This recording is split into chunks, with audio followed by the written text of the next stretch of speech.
right? Yeah. So for me, that it sucked because that was a dream that, you know, I thought I was going to be able to stick this thing out. Like I'm doing my own stunts. I'm, you know, like that first year was like, I was like gung ho, you know, Yes. I was.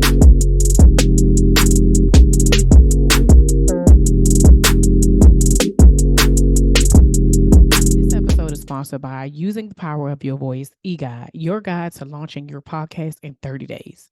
Are you feeling a calling from God to start a podcast, but uncertain about where to begin or what you'll need? Creating a podcast can be fulfilling and an enjoyable experience.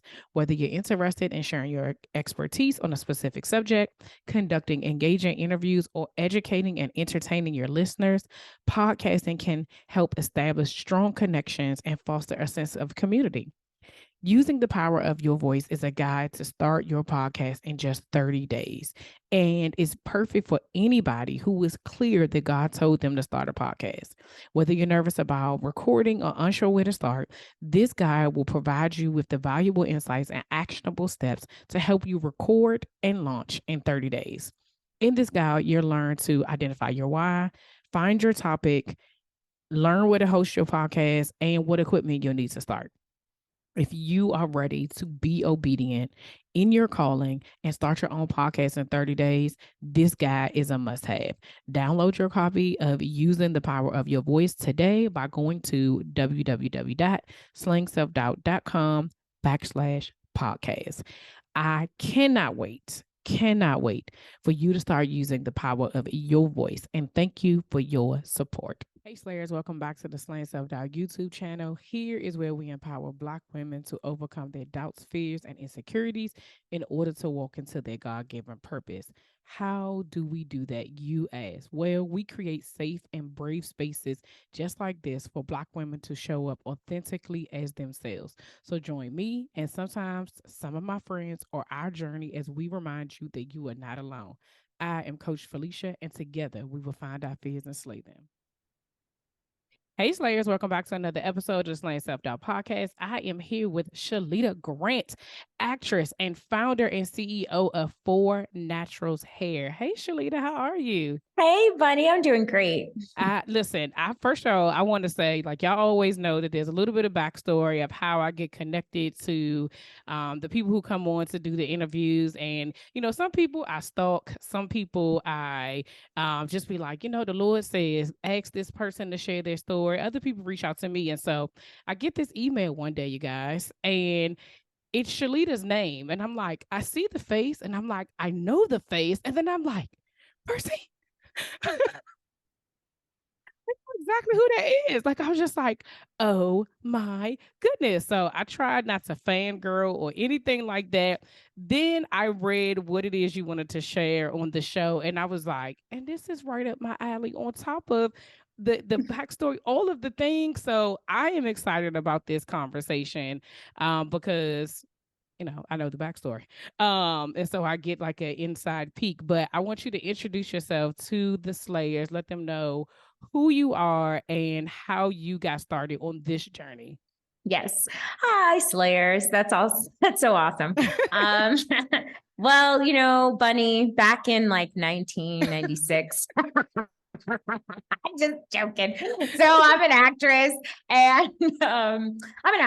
and Bunny knows me specifically from NCIS. Yes. That was actually my first series regular job, and for the Slayers, like series regular means like a regular, like it's the only show you're doing. Yeah. So that was my first one. And I got started on this journey from doing that show. Actually, a lot of the fans of the show saw that Percy, she had a lot of great aspects of Percy, but there was one downfall, and it was that goddamn ponytail. So it's actually from that that we are here today. Yes. And so I love, first of all, that even knowing the backstory and reading about it, like your transparency about what even transpired during that time. Because as a viewer, and everybody, they know, my listeners know, I watch a lot of TV, I watch a lot of movies. So I there's so many things that go, but it was like you were there and then you wasn't there. And I remember one day just kind of like, well, where did Percy go?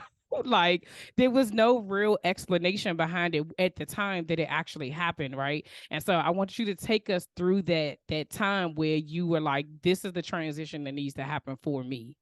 Yeah. So, I'd been acting at that point for like 5 years. I graduated from Juilliard in 2010. So I started in the theater and in New York. And so as a Black woman, I knew that nobody in our industry knows anything about our hair. I had heard horror stories from other Black actresses about, the hair issue, right? I had heard from Black actresses even about costumes, right? Like not getting clothes that fit well, right? Yeah. So I knew that it was something that could happen.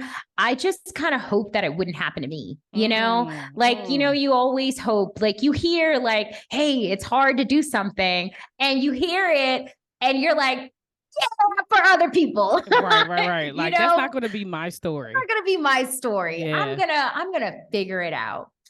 So I had done like one flat iron session, like 2 years after I graduated school, that set me on this big chop journey that lasted for years. So I had got my Tony nomination in the middle of this like relaxer / like pixie cut / situation. And then I go to LA and I'm auditioning heavily and getting close, but not booking. And then I finally book. And then 6 months later, I have 2 television shows, NCIS and Mercy Street at the same time. Yes. And so I thought, wow, like I had made it. But as a Black woman, right, with typical African-American hair. So let's talk about my actual hair. So my hair, if I look at a thermal tool bunny, is gone. My hair is damaged straight. Like that was the truth of my hair. My hair was chronically dry. Even though it would get wet easy, it gets dry just like that. Split ends, very much my life. And so, I grew up in the hair salon. My grandma's owned a hair salon since before I was born. So I had relaxers really young. And, we were the first ones to turn your ponytail into a bow, the bow tie. I had that. Yeah, I was like, we doing too much. Like I was going to these predominantly white schools. I was like, we doing too much. You putting the target on my back with these damn hairstyles, So when I got to Juilliard, I went natural. And that was the first time that I really started working with the hair that was growing on my head. Yeah. And then I had that flat iron session, and that put me on this odyssey of wigs and extensions, because the truth of my hair was it didn't grow really quickly. Whatever I would do to it, I would break it really quickly. And in the business, so let's talk about this atypical job that I have. Yeah. I've literally had hundreds of men and women cycle through my hair, right? Anything from a touch up to like trying to construct a completely different style. Right. So my hair it's very fragile. So any practitioner, any hairstylist that does my hair, that does something like a little bit off, I could suffer damage for years from that one session. So that was the reality of my hair. So now I'm on the show, I'm on NCIS, and I started in the wig situation that I had up till 2015. And so that was okay. It was like a couple of episodes, but like Louisiana, New Orleans, okay? You feel like it's Satan's morning breath every damn day. It is hot and humid, and my hair it would curl up. Yeah. And so they would have to like straighten it a lot. So between the first and the second year, I wanted to go with some hair texture. And that was what took me on this like terrible hair odyssey. So the second season, I was in extensions. I had one episode in the water that required like 2 weeks of me practicing in doing underwater sequences in chlorinated water. We shot in swamp water. I took the tracks out, traction alopecia in the center of my head. So then, we get through the end of season 2, we come back for season 3. And I'm like, okay, I'll go back to wearing like this wig situation and use the perimeter of my hair as a leave out to cover the wig. Well, in the middle of the 3rd season, I take it down and I can see like the clear difference between what's under the wig and what's outside of the wig, right? Yeah. And what's outside of the wig is really short. It's thin. The hair, like the actual hair strands, feel thinner than what was underneath the wig.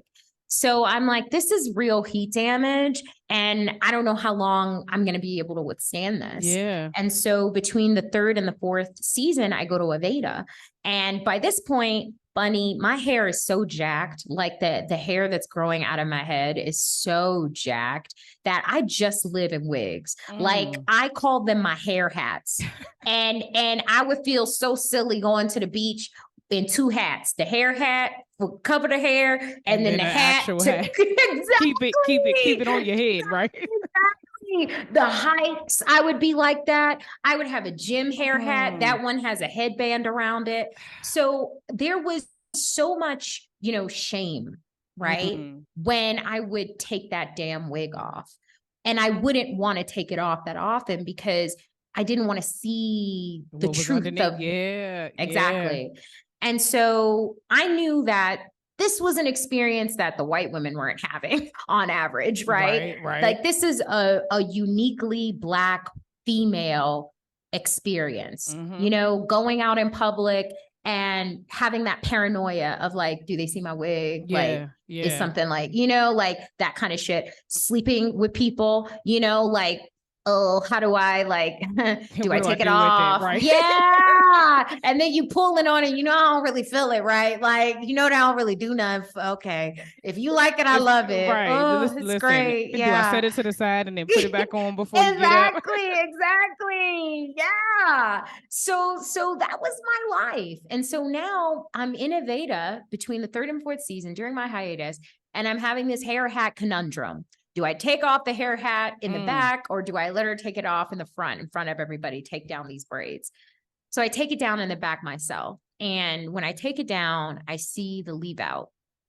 And because I had just documented this leave out 6 months before, I knew that I was going to be bald when I go back to work in 4 months. Like it's going to be no time. Yeah. And I didn't even have enough hair to cover the wig like I had before. Ooh. Oh, wow. So for me, it was like, all right, I have to quit my job now. Because as a Black woman with typical African-American hair in this atypical job that requires the most from my hair, rain, sleet, shine, humidity, you need my hair to be, top-notch pristine because this is national television. And I kept failing. Like my hair kept failing. So the emotional, like the relationship that I had with myself during that time, I was in therapy, and, it was really a struggle to continue to love myself through what I was going through, right? To have the real, like the belief that I'm going to get out of this and I'm going to be okay when I get out of this. It takes a lot of strength to tell yourself that and to believe it. And one day at a time, like get through so that you can get to the other side. Right. Yeah.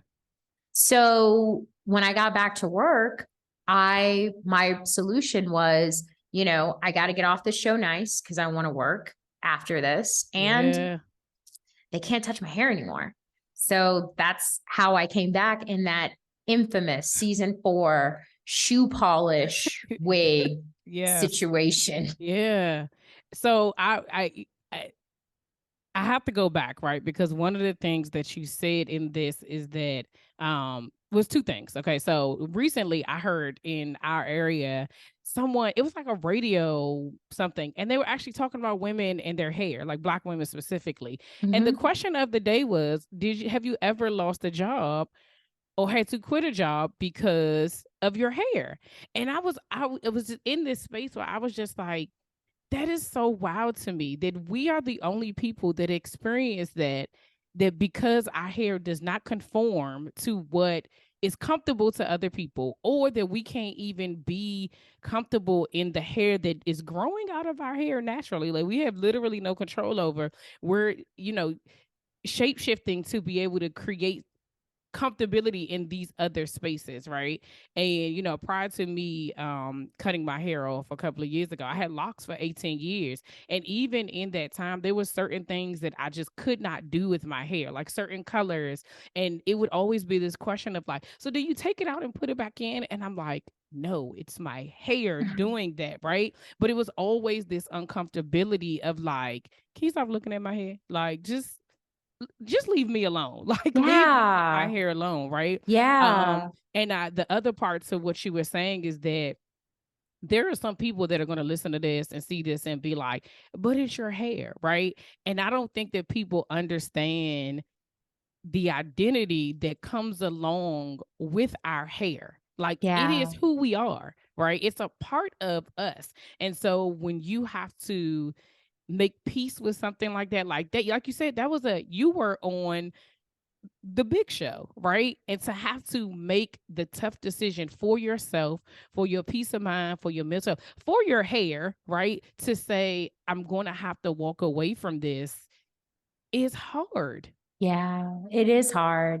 So like, it was hard going through it, but I knew that I wasn't special in having this experience. The details of my experience were unique to me. Yeah. But the experience of discrimination or just being treated differently, was something that I knew other Black people were dealing with. I mean, we have the Crown Act, which can't get passed federally, which is addressing that very different experience that we have. Like, we can literally, our education can be affected by our hair.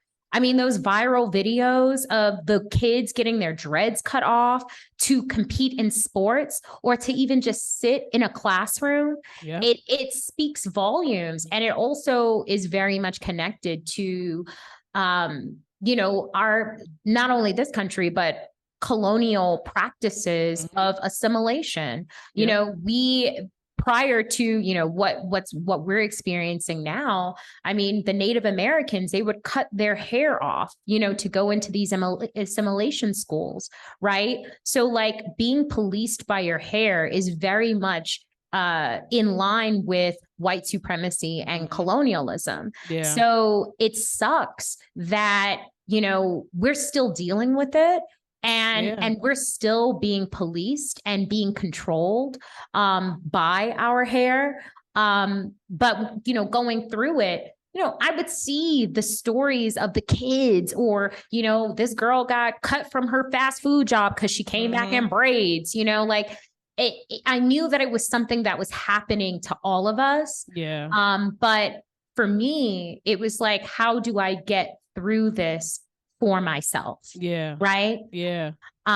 Because again, that optimism, that like, not me, but now that it is me, I'm like, it won't be me forever. Right. And God damn it, it wasn't. Right. And it hasn't been. Yeah. Because I made that so. Yeah. So for me, like, and then you were talking about you had brought up the discrimination.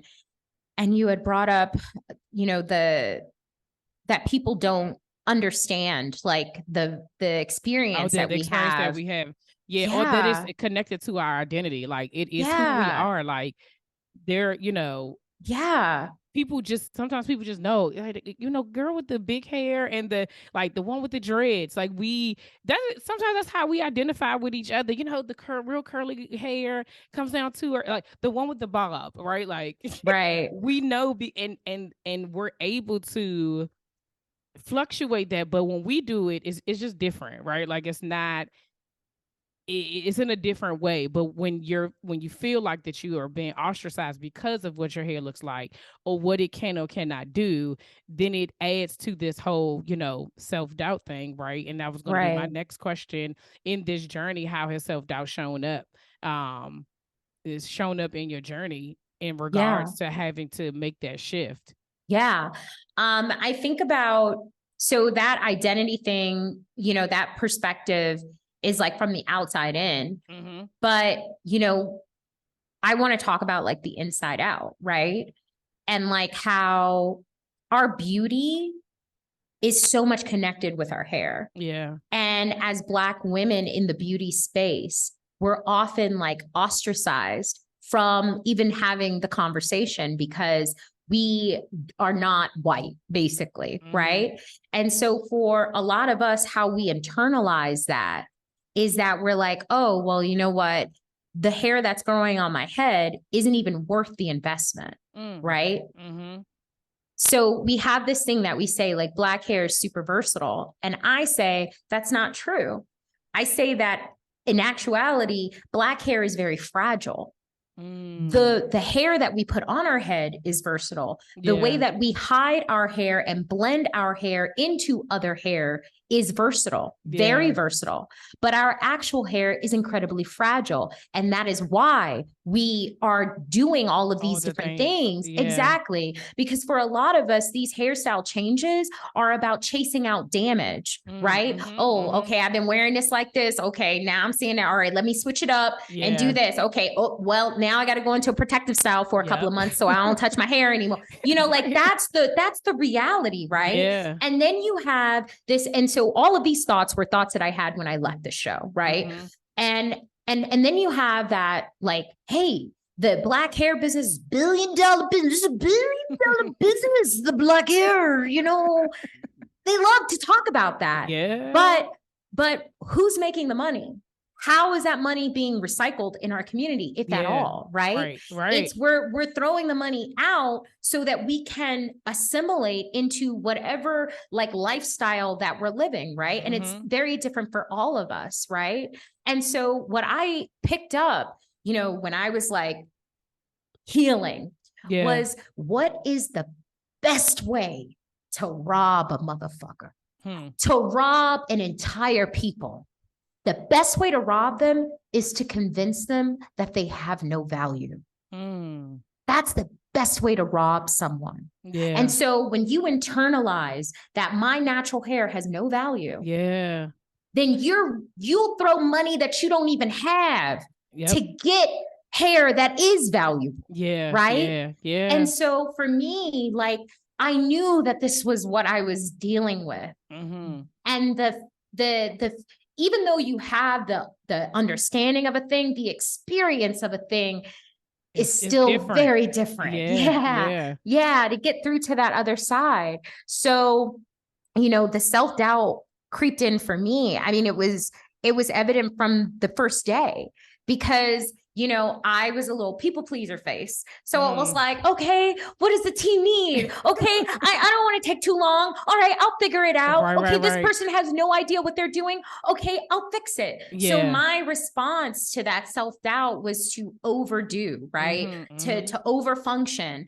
And, you know, that's why we have the reputation that we have. Oh, Black women who do anything. That's our anxiety, right? That's us trying to manage the anxiety of like, I know how your opinion can derail my life. And so as a way to try to combat that, to go around that, I'm going to do it myself. I'll play all the parts, don't you worry about it. I'm going to bring the hair. I'm going to style the hair. I'm going to act. I'm going to direct. Don't worry about it. What's the best way for me to be able to do this for you? So it makes you comfortable, because if we have to have the real conversation about the fact that no one knows how to do my hair or manage my hair, then I'm the problem. Exactly. And that's where I got to, Bunny, because at the end of the day, by like season 3, I was fed up. You know, I was like, this is unfair. Like when I assessed my spiritual energy at the end of the day, like my psychic, I was drained. Like I was experiencing what I learned after burnout. And one of the contributing factors to burnout is a lack of appreciation. So no one appreciated the problem that I was having, how much I was doing to solve it, but how much they were doing to undermine that. Yeah. And so by season 3, it became, she is the problem because we can't fix the problem. We've tried. And so it's got to just be her. Yeah. And so to not internalize that is strength, right? Yeah. To say, I'm going to stay on my side, right? And in our like capitalist society, everyone loves talking about getting to bed. Oh yeah, I got to bed. I'm booked and busy. And they're beating your ass while you're there, right? And so for me, it was like, all right, they have all of the power or whatever, but I'm going to remain on my side, right? I'm going to remain on my side.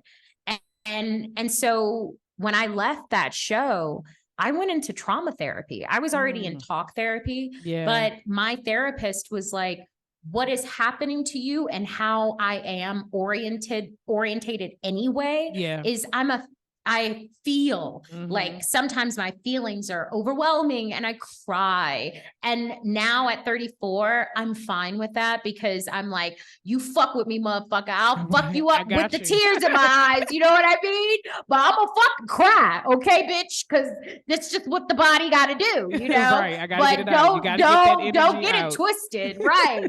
Like I'm gonna come back or I'm gonna come while I'm crying, you know, fuck it. But, you know, what she realized for me was that, while I could very much like on an intellectual level, like, okay, this is what's going on. And I still was feeling it in my body and I needed a praxis to help me process these feelings that were locked in the body. And so I switched to somatic therapy and I did 3 months. And what I love about somatic therapy, there are a bunch of different modalities of therapy under the somatic side of therapy. So soma is the body. So there was this, I think his last name is like Vanderbeek, this doctor back in like the 60s who was studying Vietnam War vets. And at the time, PTSD was understood as a mental thing, but he lit on the physical, the physiological effects of these memories in the body. And so he created this praxis for how to process these feelings when they arrive in the body. And it's really a lot of body awareness. So I spent a lot of time in a room just going over what shame feels like, right? And being able to feel it. Like I say shame, my eyes well up, the back of my throat gets really tight. Yeah. And being able to talk to the pain, right? To be able to ride those waves and allow those emotions to be there and know that you're still in control, right? And so I needed that after I left because I wanted to work again. And I know nobody knows what the fuck to do with black hair. So I knew I was going to run into a lot of the same, like, kind of, like, oh, this is how this shit starts. And then when you have that PTSD, you get triggered and you're like, I already know the end of the story and you're going to do, and you look crazy. But it's this experience that you've had. And so I didn't want to have that experience, right? Where I'm popping off on people. And, you know, I had read this thing that was like, everybody has triggers, but your triggers are your responsibility, right? Like, don't pull it, you know, like it's on you to not pull it, right? But I think too, what you said earlier, like you have to do the work to identify how it's going to come up, because you may not know that the minute you have a trigger, you do feel that that ball in your throat that you can't even swallow. And so you're just anxious because you can't swallow, but you're not even aware. You can't breathe. Exactly. And so then you're like, you're like, what's wrong with me? Because now my body is having a reaction to something that is like danger, like this. And it's embarrassing. Like then if it's happening in front of people, there's a feeling like I would feel like I'm glass and people can see right into me. And that feeling of intrusion of like, you can see the emotion that I'm having made me feel embarrassed. And so then it's like, then you gotta like, protect yourself, and then you start reacting. And so, it was super important to become aware so that I could control, or at least be not really control. Because when you say control, people think that you're white knuckling it. But it's really about like, okay, baby girl, you're having a shame spiral. Look up. Let's look up. Let's get the feet moving. Let's go get some water. Let's get out of the area, like. I would say it's like, my mentor coach always, she says like, ease and flow, right? But I would say it's like surrendering to whatever it is, right? Because once you know what it is and you know it, like I tend to tell people like surrendering is like floating in the water. You're going to go wherever it goes instead of fighting and panicking and you flailing your arms. Denying. Right. All the different things that you do looking crazy. If you just go with it, right? Okay, yes, it's there. Yes, this is how I'm feeling. Acknowledge that that's what it is. And then work through those feelings as you're still feeling them. Like you said, you're able to get to the other side and be like, over and over again, you realize it's not that bad. So that when those things come up, when those things are a reminder, when you are in those spaces again, because the thing about it is that once you have it, it is generally for quite a while. It could be years and you do not know. Like people think that, oh, I'm over it. Are you though? No, there are levels to these bezels. That's what I love. Are you over it? No. Because in 30 years, when a song come on the radio and you like, I don't understand why I'm so angry, because you never dealt with that thing back there. Right. That it was the cause of what it is. And so, even in having this conversation, I have heard, I think it was, I don't know who it was, but maybe it might've been on the radio, TV. I don't know. I watch and listen to a lot of stuff. But they were having this conversation specifically again about Black women in Hollywood. And I think when you're on the outside looking in, you don't realize how, like you assume as a regular person, they don't have the same struggles as me. Right. And what you're doing and sharing your story here is opening up to say that, no, actually we do. And it's on a larger platform, right? So it's actually kind of worse. It is kind of worse, right? Like it is, you're dealing with it, but although we're saying you're not by yourself, it's not as, it's not as great as you think it is, right? We are going through the same thing, which lets us know even more like how connected we are. We are literally living the same experiences on completely different sides of the globe, right? And we're all going through the same thing, but it's instead of as, we're getting better. And when I say we are, I'm talking about Black women, because that's what we here to talk about, right? Yes. We are getting better at being able to share our experiences so that people can learn from them, so they can be educated, so that they know what to do instead of doing it by themselves. Like slaying self-doubt was this thing that I was just like, well, am I the only person?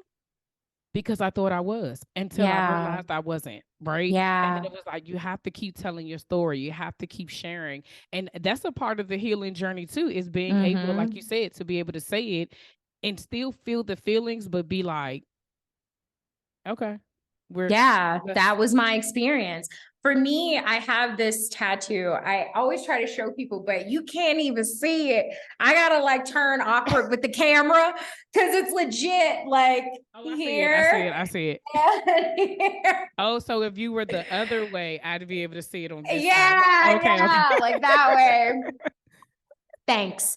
But it's amor fati. So that's a Stoic principle, which it's a big like concept, but basically it says that everything that happens in your life is for your good. And if it's an experience that comes with pain, it's a lesson. There's something to be learned.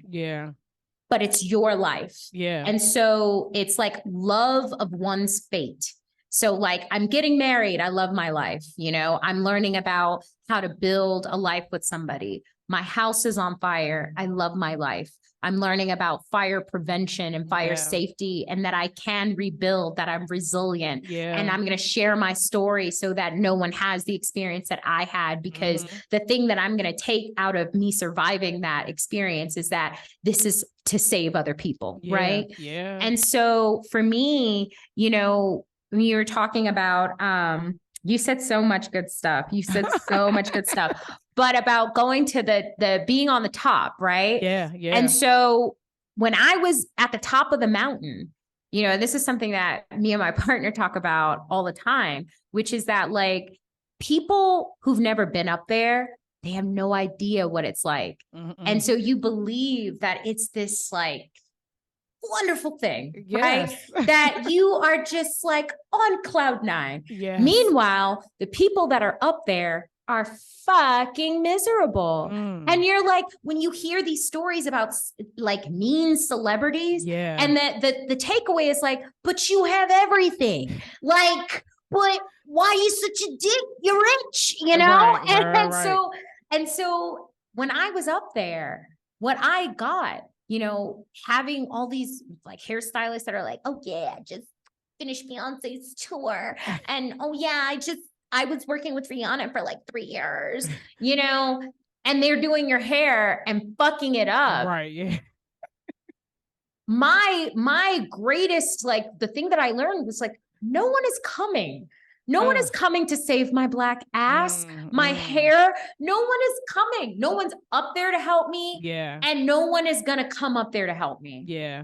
So when I got off that show, I had this long walk emotionally, you know, from that top of the mountain, because for me, that was a top in a way that, you know, Law and Order SVU, you know, I've had the experience of being in hotel rooms all over the world, and like, I can see that show. So I know the power of a procedural, right? And how people feel like you're part of their family because they watch you while they're doing their laundry. You know what I mean? They keep you in the background while you doing cooking. So for me, that's all I ever wanted, Bunny, was to be able to like, it makes me cry a little bit, but to make people feel like I'm a good friend, that they can like, you know, like, I got you, you know, you just turn this on and you feel comfortable. Right. So for me, that it sucked, because that was a dream that, you know, I thought I was going to be able to stick this thing out. Like, I'm doing my own stunts. I'm, you know, like that first year was like, I was like gung ho, you know, I was fit to fight day and night. Like I was like, you know, working out, doing my workout videos and shit. Cause you know, and I realized none of that mattered. Like that I could lose all of that because no one knew how to do a ponytail, and, or they were committed to a fucking ponytail. So on my way down, I had a cry, but I was like, no one's coming. And no one is coming. So if no one's fucking coming, then I need to save myself.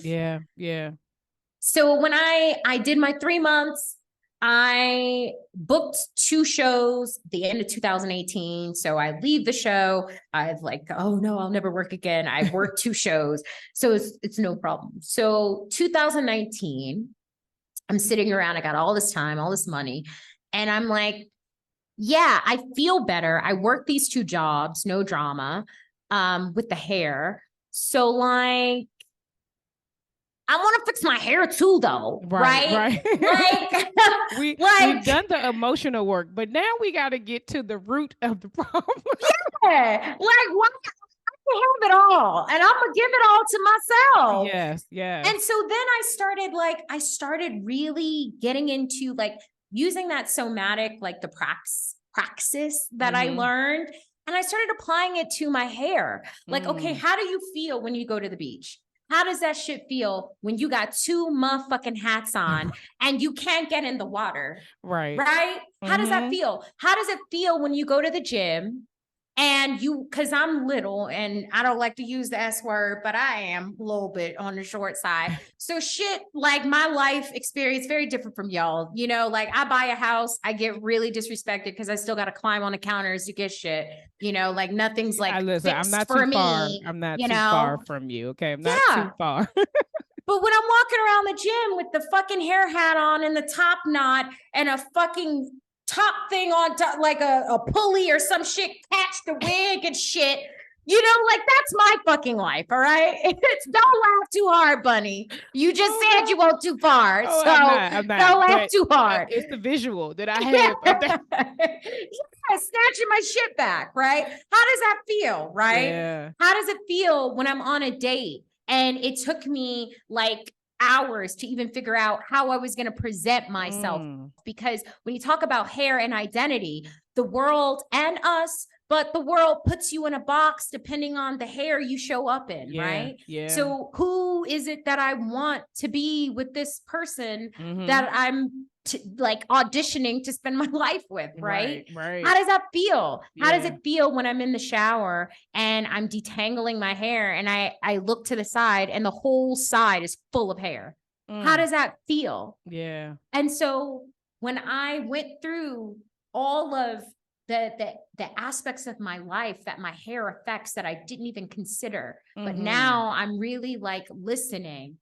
I'm like, I need to heal all of that. Yeah. And so I started doing all this research because I knew what the cosmetology board taught about hair based on my grandmother's hair salon, right? And I considered my grandmother a great Black woman business owner. She was a learner. She changed up that salon every couple of years, like to me. And she was honestly growing up, because everybody was kids, she was the most successful person in my family as a child, right? So for me, it was like, I know what she know, and she don't know shit. So like, but why doesn't she know shit? And it's because the cosmetology board says hair is hair. And then they pass out straight hair mannequins. So that's the definition of erasure. And it's gaslighting because we all know that hair is not hair, right? Yep. So I was like, I need to find like, who knows about actual hair without some raced lens on it, right? So I started looking into cosmetic chemistry. I started reading all these journals and like, I got curious, like, okay, what is hair even? Like, what is it made of? What is it? Does it got an electrical charge? Found out it did. It's negative. That's why they say hair is dead. Hair is dead because it has a negative charge. And then I started looking into my own and other Black women who have these like giant YouTube channels. Like, what are the hair care rituals? What are the steps? And then I started looking into detangling. I bought so many like detangling brushes. I had bought this is a total waste of time and money. This damn battery operated hair detangler. Fuck your shit up. It's like, it goes like this, but it like twirls or something. I was like, oh, this is bullshit.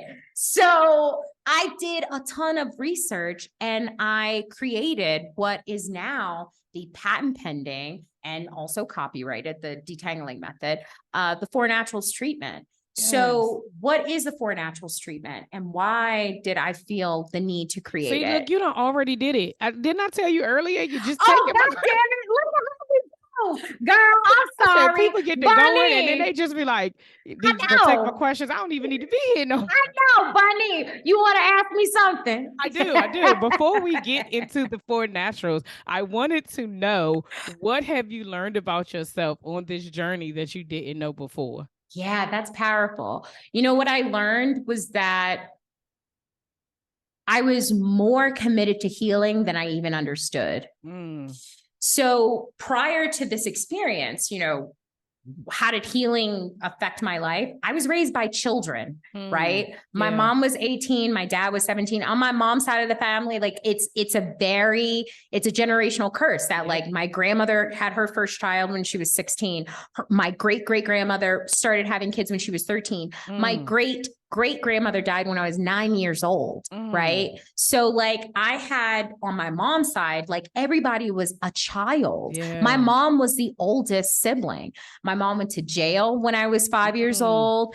I was raised by my grandma for some of it, but she had her own business. Yeah. And so, her other kids would step in, my aunts and uncles, but they were like max, like 12 years older than me. Right. Wow, But the yeah. youngest were like 5 years older than me. So everybody was a child. And so children make terrible caregivers. They're terrible. Absolutely. So I had so much chaos growing up. And so for me, my first depression, I was 15 years old. And it wasn't until I was out of the depression that I realized that that was depression. So on the weekends, I just slept. Like I would look at the clock to just like get to midnight to sleep.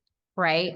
So it was really, when I was 15, I ended up moving in with my dad's family. My dad stopped school when he was 12 years old to sell drugs. That's what he wanted to do.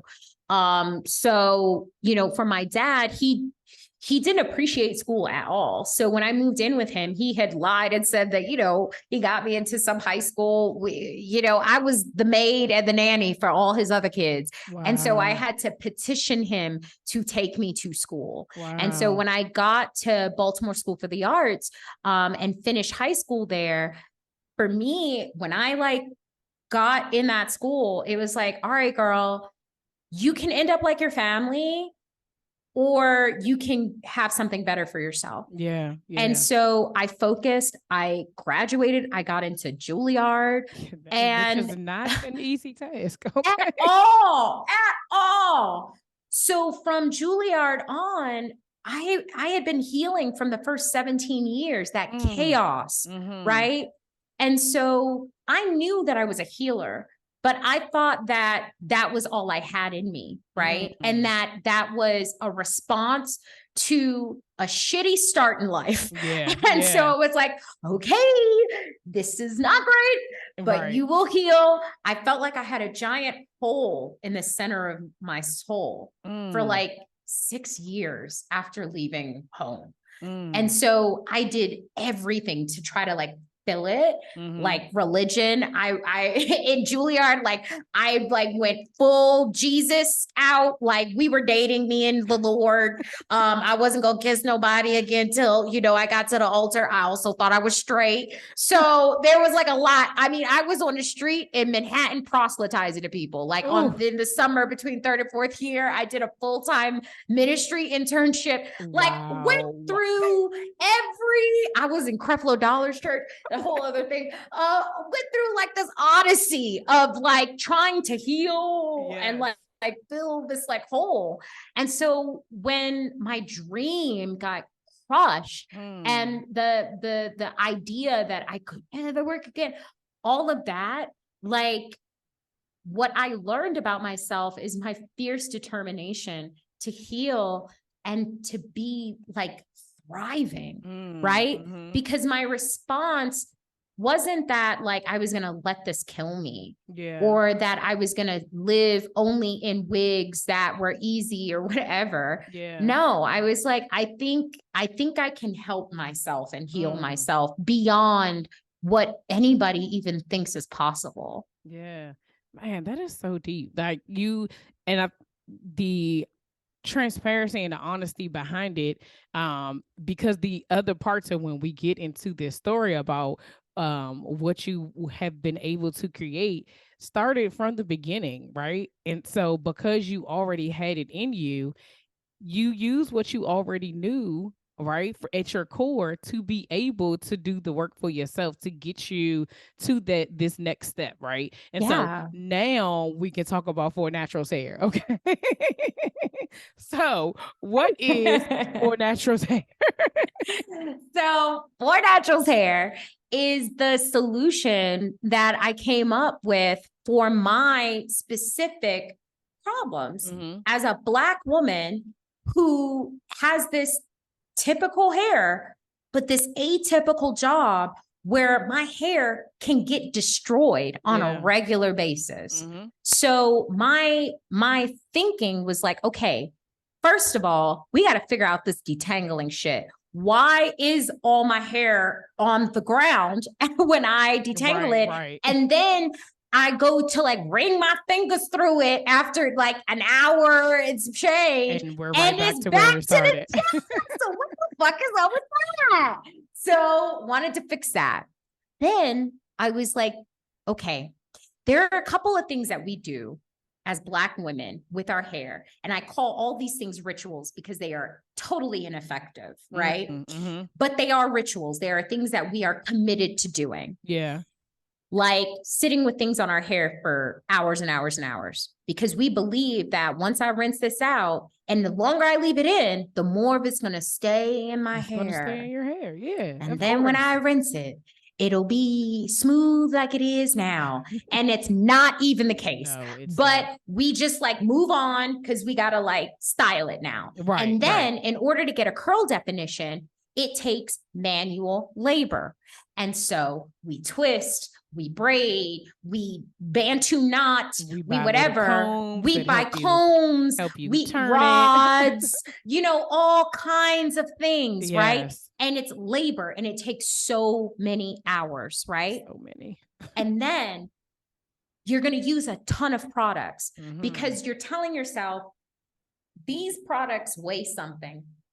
And if I put all of these products in my hair, it's going to weigh my hair down. And that's exactly how we describe it. It'll weigh my hair down.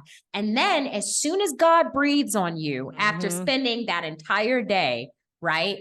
Treating, styling is gone. And what gone is it's a stiff, hard, shrunken fro. And that's what we're all running from, right? And for those of us who don't run from it, who like are like, this is just my hair, this is just how it grows, there's no joy there. Yeah. It's like, it's like they look defeated. They're just kind of like, I don't know what to do. And they're like, I love myself. And I'm just this how I'm showing up because I don't want to go through everything that y'all are going through because I've been through it. It doesn't work. And I am resigned to the eventual state that it's going to be in. Yeah. And so for me, I was like, all right, there's got to be some plant somewhere that is going to help us. Because if I deal with that, like, very racist belief that like my hair is so hard, it's so jacked up that I need chemicals to like tame this shit. I was like, no, because that's agreeing to a premise that I don't believe. I don't believe that I am so other. I might not be white, but I'm not unhuman. Right? Yeah. So how can I use the herbs that God created to not just add a little moisture, just a little cream, you know? No, fuck that. I want to solve the problem. I don't want to ever think that my hair can be dry and never get, you know, like I don't ever want to think that. So what is out there? So I lit on, after the cosmetic chemistry, I realized the issues, right? The scientific problems with our hair rituals. What are some of those scientific problems? Well, the first thing is that phenomenon of sitting with something and then rinsing it out and you're back to the start. Well, your hair has a negative charge. And those ingredients you're using, oils, the different oils, your little rice water, your avocado, your mayonnaise, you know, all that egg, whatever. None of that stuff has the electrical charge, a positive electrical charge to attach to your negatively charged hair. That's why that never happens. It never changes anything. So we need products that have ingredients that have a high cationic charge.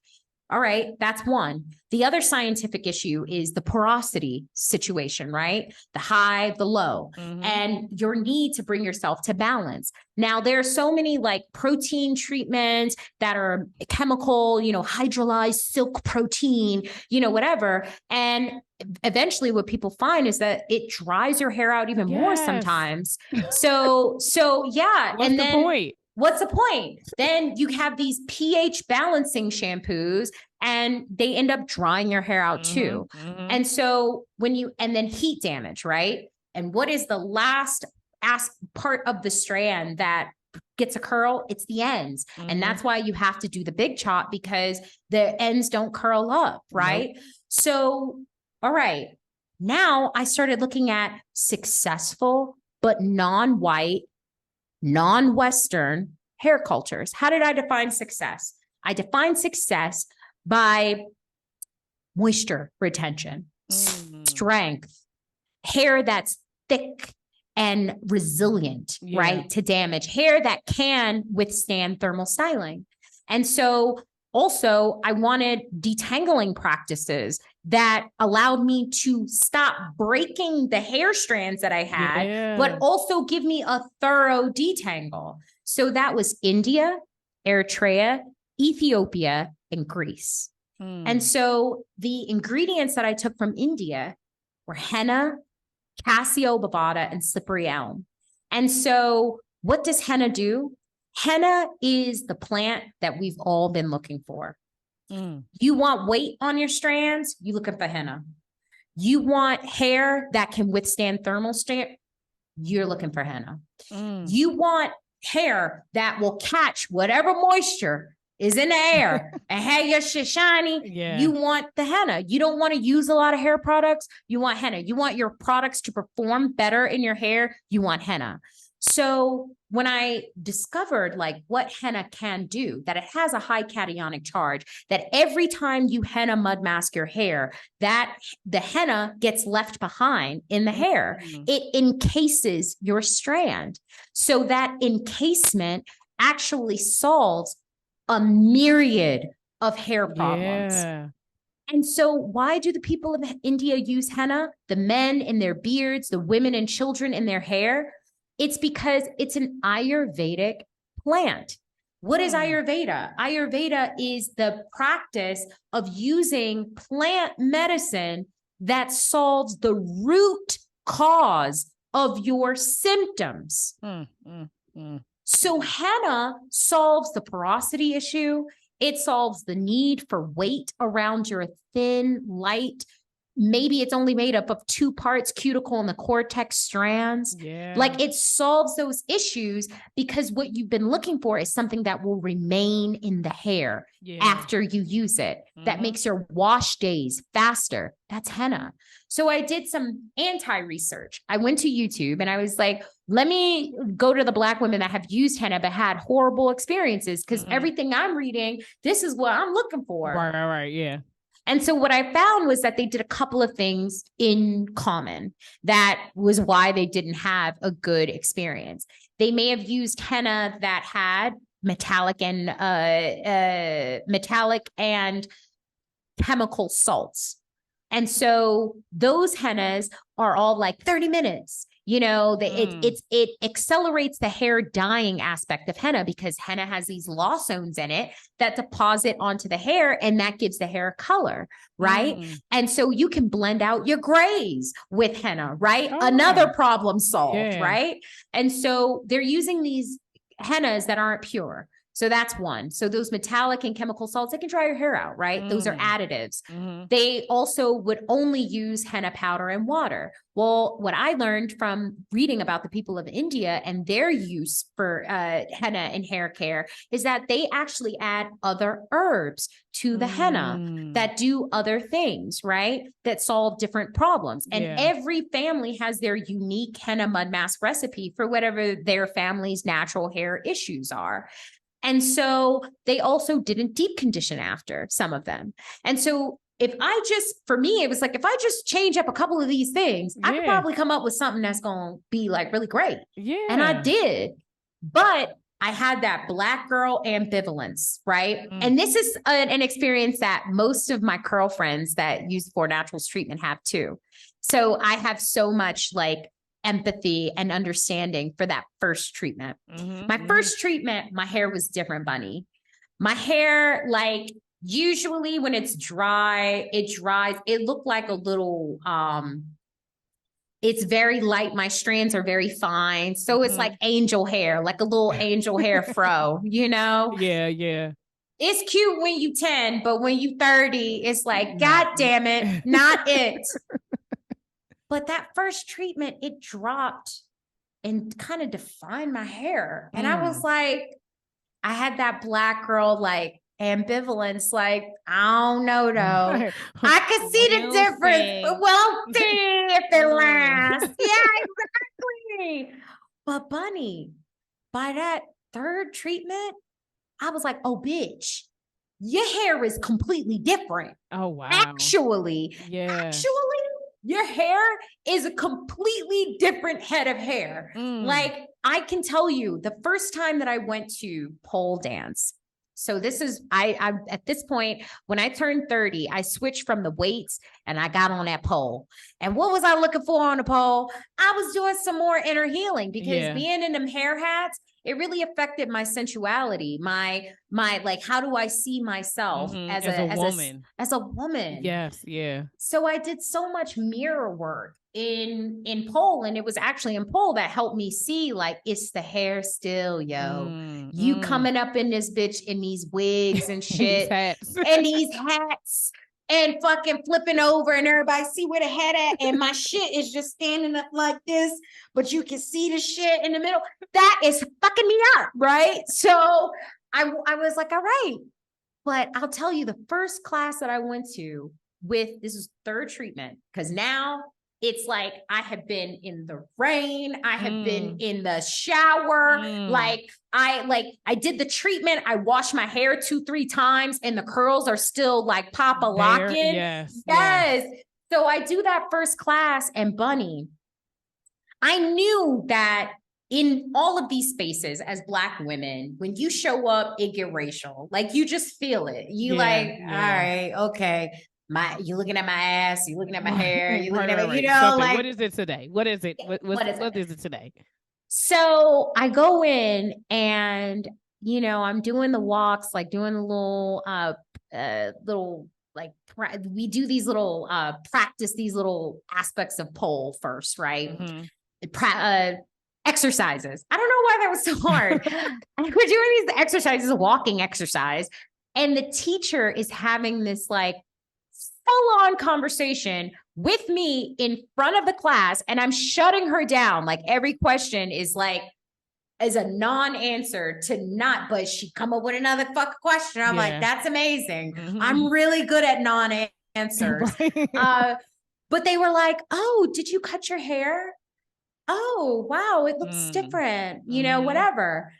And then when I'm doing the moves and shit, and I look, and I like, my body stops, but the hair is still going.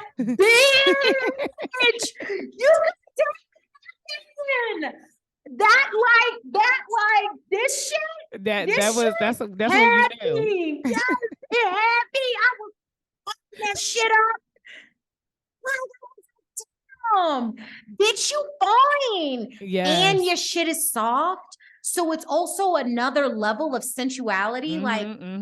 Oh, I know you want to touch it. Yes. And it's glorious when you get there. Yeah. So it was a completely different experience in the mirror, because all of these curls, nobody in this room is fucking like this. No. And on top of that, it is doing what it's naturally supposed to do, right? You're not creating anything. You haven't done anything different. It's just your hair. So that's what, like, when we're talking about beauty, right? Like, beauty is a currency. And I forget her name, but she has the For Harriet, like, everything. But she says that beauty is investing in beauty has diminishing returns, because, you know, especially in the straight world, you get to a certain age, it don't fucking matter. You could be bang a langin', okay? They will still use your age to invalidate your beauty, to invalidate your value, right? As a woman. And so for me, it was like, I hear you, sis, and I'm going to invest in my natural beauty, right? Because that's what is is taken away from us as Black women when it comes to beauty. They always come to the hair space because it's like, well, that ain't yours, right? And so even though you looking fly as shit right now, I wonder what's going on under the hair hat. And even though, and because you know that there is truth to the hair hat underneath conversation, it still has a way to, you're like, okay, I know I look good, but there's still that little piece. It's not all you, right? And so having the opposite experience where like, I no longer feel bankrupt in my beauty. I actually feel very rich. Like, I actually know that I can get in the water and come out and I look just like this, right? Like, I know that I can make love and, you know, the shit will be a little, but, you know, I put a little water in it and it make it all good. You know what I mean? Like, that's a different quality of life. Yes. And you can take that with you, right? Forever, right? Like you have created. Nobody's going to take it from you. That's what I was going to say. You have taken something that you can create forever for every person to be able to, every Black woman who is ready to be honest with themselves about their hair, right? And go through the journey. It's just like going on the natural journey, right? Some people are just like, nah, I ain't doing it. It's easier for me to do this because because the real side of it is like, it just makes us uncomfortable. Like, what do we do with it? I don't know, you know? And so seeing the pictures and, you guys, I'm going to put the link to her, of course, all of her stuff, but you're going to see some photos where you can see the changes that are happening. Like, I've already seen them. So y'all just gonna have to get your information on your own because I already know the truth. But it's like, when you're ready to commit to that healing part of you, I could see the difference even in you telling your story, right? When you get to this part of your story, like, you just glow because that was the thing that was missing, right?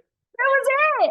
And it set me completely free. Yes. There was something else that I wanted to say too about, oh gosh, I should write these things down because you're so good. But yeah, the pictures are, if you go to the education page of the website, the founder story, I just went through. But this is what I wanted to say. You know, as an actress, you know, beauty, that's part of our thing, right?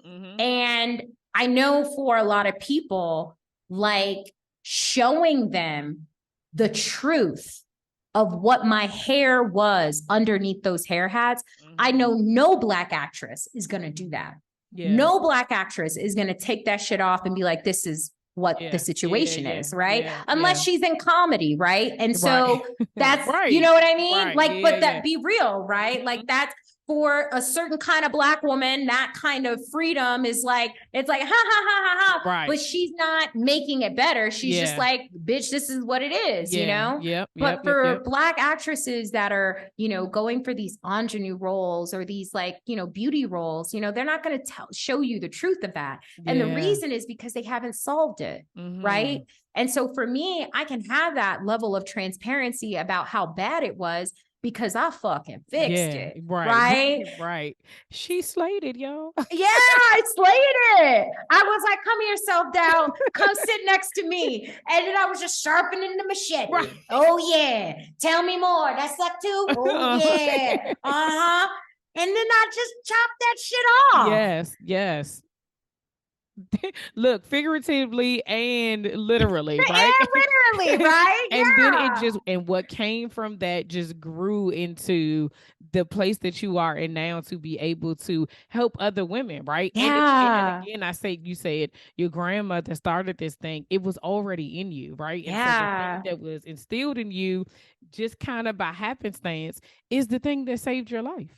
Is the thing that is going to save other women. And a lot of times people don't realize on this, you know, self-doubt journey, like, the pieces have always been there. It's always there. It's just, you have to connect the dots and be willing to do the work, because you could have just been like, you know what, this is it. Or I'm just going to keep, my hair's going to fall out. Let me just cut it off and let me just make it easier for everybody else to work with me so that I can continue to keep my job. It took guts. Took courage and bravery to say, nah, I'm good. I'm not going to do this anymore. I'm actually going to step away, figure out the things I need to figure out for myself, reset, and be able to say, what do I need to do? Yeah. What do I need to do for me? And stop letting you rob me. And stop letting you rob me of my true value. Yes. Because let me tell you something. Since I've done the 4 Naturals treatment, I save so much money.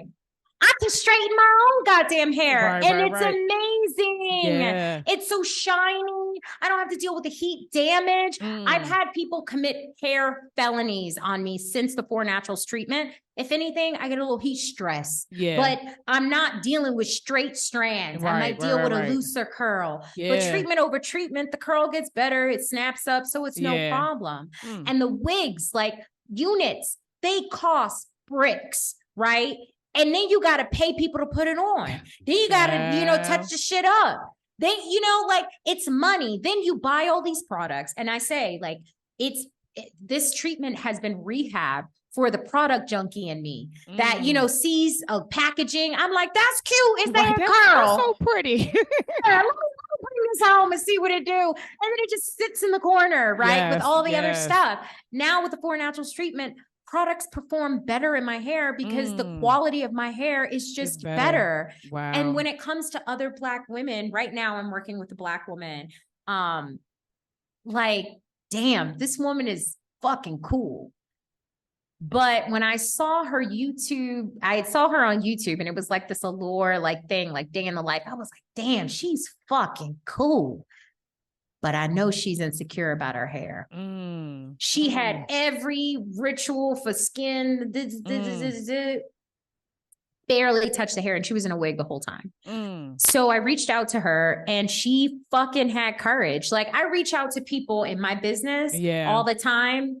And Bunny, when they don't get back to me, I'm like, I understand. They're not ready. Because you're not ready. They're not ready. And you don't believe, because every natural hair journey usually ends with you being like, I'm not doing this because it's hard and it's expensive and I can't bring myself to love the stiff fro.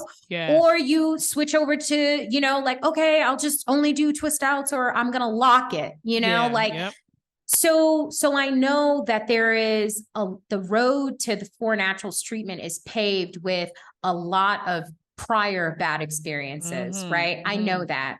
But this Black woman took the chance and she had her first treatment and, she was looking at herself in the mirror and I was like, listen, this is going to be your worst treatment. Every treatment after this is literally going to build on the last. Now, it's hard for you to believe that the first treatment, because you like, I can kind of see. Because we used to instant results, right? Yeah, and she had breakage on top that she was struggling with because that was it was a hormonal thing, right? Then it was like the hair that was back here had got chewed up. So it was like she was now finally seeing all the neglect, right? And now she got some curl in it, right? And it's like, okay, but it's not big like I'm used to seeing my hair. And I'm like, baby, all you got to do is keep living. That's it. If you just keep fucking living and treat your hair, you will have a completely different head of hair by the end of this year. So I point to my other Curlfriends like Amore Monet on Instagram. She had this hair dream of hair color, right? She's like, I want to be a punk rock goddess, okay? Because she thick as shit, right? And she's like, I want to shave the sides of my hair and I want it to be red and I want the shit to drag past my ass. And I'm like, okay. And she's like, but every time I would put the color in, it would break. Then I big chop and grow a little bit, put the color in and break. And so I told her I can break that cycle for you. And it took her doing like this pH balance shampoo thing that wrecked her hair while it was still short, that she was like, all right, I'm going to try the henna. So she tries the henna mud mask. And now if you go to her, Instagram page, she's gorgeous. She with the red hair, looks guys. amazing with red hair. Yes. And it's long and her curls are like this 3, turns out, because that's what the 4 Naturals treatment does. It reveals your true curl pattern because it's perfect. It like makes your hair perfect. So like now, like I get to ride with these Black women, like, yo, get in the car. Let's like go. I've been where you've been. Let me take you where I'm at. And they get to heal and grow. And seeing this, the first Black woman I was talking about, like her be like, I'm going to do the second treatment. I'm going to keep wearing a hair hat, you know? And I'm like, yeah, but now the difference is when you take that thing off, you actually have something that's going to benefit the hair that's growing underneath. And so you recognize that hair hat as a temporary thing and not as your lifestyle. And that's the difference. See, you out here saving lives. Girl. Saving lives and hair. Okay. All at the same time. Shalita, I am so grateful that you decided to share your journey on here, to be honest, to be transparent, to be brave, and to also give us a solution, because I shared with you that, you know, I went through this whole thing of like what I was going to do after I cut my locks, and I wanted that big hair thingy, you know, the shaving, and then I was just like, you mean to tell me I gotta twist my hair? And I was like, nah, I'm good. We going to the barber. That's what we're gonna do. But after talking to you, I was like, it's possible, right? And it gave me hope. And sometimes that's all people need, is that hope that you don't have to do all the things that you think is necessary for you to get what it is that you want. It is gonna take time. It is gonna take work. And it's going to take patience, right? But when you reach there, you there, boo. You there.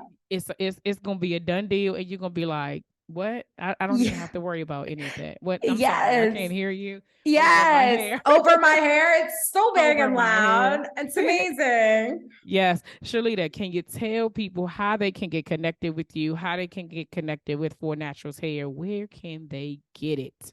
Yes. So you can get it at www.4FOUR, as in the curl type, naturals with an S as in all of us, hair.com, 4naturalshair.com.